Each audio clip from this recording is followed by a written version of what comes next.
Hi, Bell Reef families. I'm excited to share with you some information about strings class for the 2020-2021 school year. My name is Katie Henderson, and I am excited to be your child's strings teacher at Bell Reef. A little bit about me. I am the strings teacher at both Bell Reef and McKelvey Elementary, and I have been teaching strings for over 19 years. I have played the violin since I was a very little girl, and I now have the pleasure of being a mom to two girls that are also playing violin, and we have a lot of fun music around our house. I want to tell you that this year we are going to have only 4th and 5th graders in strings class. If you had not heard, this year we are not able to offer 3rd grade violin class in the traditional setting because of the limitations with virtual learning. But we are excited to have 4th and 5th grade strings going this year. You do not need any experience. It is helpful if your child played last year, but we will be able to accommodate any new students who would like to play an orchestra. Anyone can learn to play a string instrument. This is not a required class. It's something that is an option for your child and that we hope you all will take advantage of. There are many, many reasons and tons of research out there about the benefits of music education and playing an instrument, to be specific. I hope your child finds it to be fun, something that they can do with their friends. They get to practice both their practice skills and their performance skills. They get to develop their hand-eye coordination, many, many benefits to music education. I could talk about that for a really long time, but there are such wonderful benefits to playing an instrument, and I hope that your family's planning to take advantage of that.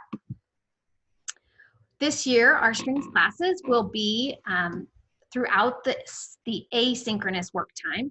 So this would be when they have finished a mini lesson and will then have an assignment. And I'm working closely with their classroom teachers to make that schedule, which will be distributed later this week. Strings classes will all be virtual, and your child will have one 15-minute class with me per week.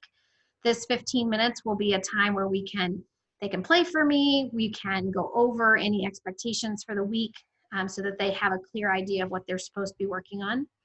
Our classes will start next week in those small groups. Luckily this year, with the way the schedule is working out, we will be able to group students by instrument. So for example, we would have all violin players in one class, all cello players in one class. So this will allow us some flexibility to also create groups for our new students who are beginners. Your child will need to practice outside of the school day, and all assignments will be posted on the Schoology page. So they get to choose their instruments. If your child's in 4th grade, I have told them all about this in class, but these are the 4 choices: violin, viola, cello, and bass by special permission. The 5th graders do need to pick the same instrument they played as last year unless something has been discussed with me so that we can make sure it's in the best interest of your child. 5th grade is a continuation of their learning in 4th grade, so we are not starting over, thus why they would need to play the same instrument. This slideshow, which I will also share, or I've shared with your child, gives you a little bit of information about each instrument and the benefits of each. These are clickable links, so your child can click on the instrument to hear what they sound like, but this gives you a little bit of an idea of the 4 choices and kind of the benefits differences between them. Kind of the most notable is that violin and viola you hold the same way, except the viola sounds a little lower. It does not have the high-pitched E string. And cello and basses are our larger instruments. Cellos have to sit down to play on a flat chair. And our basses, because it is so large, they do need to stand or sit on a tall stool to play the bass. Your child will need to get an instrument, and this is an important thing, 4th grade families. If you're doing this for the first time, I'm happy to help with any questions you may have. Most students will rent their instruments from a local music store, which are listed in that brochure that has been emailed out. This is preferred because they provide insurance. They are available if there's a problem with your instrument or it needs to be tuned.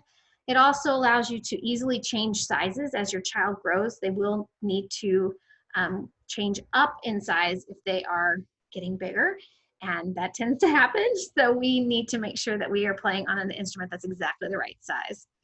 If you're thinking about buying or purchasing an instrument, it's going to be really important that you talk to me first. There are many instruments out there, and it's really hard to tell, especially if you're shopping online, what the quality is. And we have had some really bad experiences with internet purchases. So I just want to make sure that we are getting something that's going to work for your child for class, especially that it will stay in tune for them.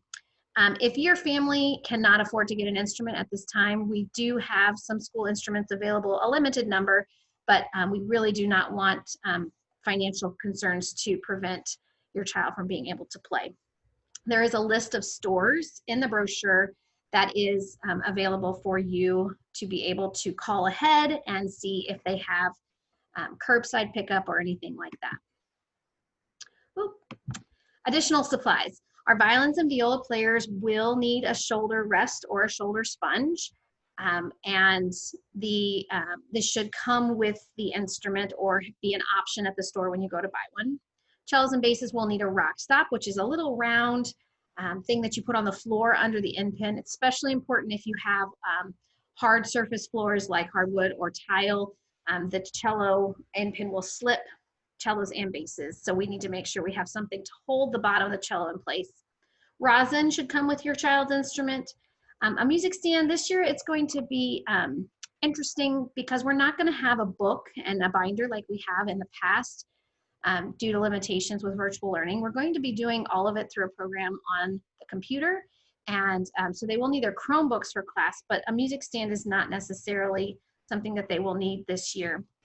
If your store is willing to put finger tapes on for you, that would be very helpful. Otherwise, I will be directing your child to do it for themselves at home, and that's a little bit trickier. Please note that there is no books needed for this school year. We will not need to buy a book, even if the store says that we have done that in the past. This year, there is no book needed for strings class.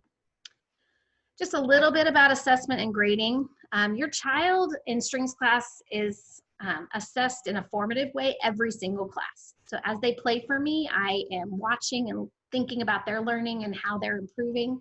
Students will also be asked to make some video recordings this year and put them on Flipgrid or another platform. As we get into this year further, we'll see what works best for us.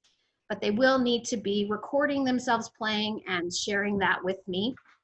Grading is going to be like normal. They will be getting their character grades, which talks about their effort and their behavior, but then they also get orchestra grades, which are listed here. Technical skills, that involves their posture, their bow hold, how they manipulate the instrument. 2 is musical skills, that would be what kind of sound they have. Tone is, are they making a beautiful sound? Intonation is, are their fingers going in the right place to play in tune? And are they playing the songs accurately? Number 3 on the report card is analyzing and applying their musical concepts. This goes into note reading. Do they respond to teacher feedback? For example, if I tell them they need to put their instrument up on their shoulder or hold it at a different angle, are they then responding to that suggestion to make improvements to their playing? Are they listening critically, and are they practicing and using those strategies that we work on together to help them improve? Your child, to join strings, does need to, you will need to complete an enrollment form for them. There is a link that was sent to you in an email, as well as your child in a similar presentation to this, so that they can be officially enrolled in class. I would ask that you do that as soon as possible, but certainly by this Friday, September 4th is the due date. We want to get everyone registered so that we can start making our schedule and getting that distributed to you all. If you have further questions, please join me for open house. I will be available on Wednesday to be able to answer those questions. I'm also always available by email. That is the quickest way to get to me. So if you send me a quick email, I can get back to you. Or I am this whole week going to be having office hours from 2:30 to 3, and your child has access to that Zoom link for my orchestra room in their Schoology page. So thank you so much for your attention, and please let me know if there's anything I can do to help your family. I'm really excited to get this year started, and look forward to a great year in strings. Thank you so much.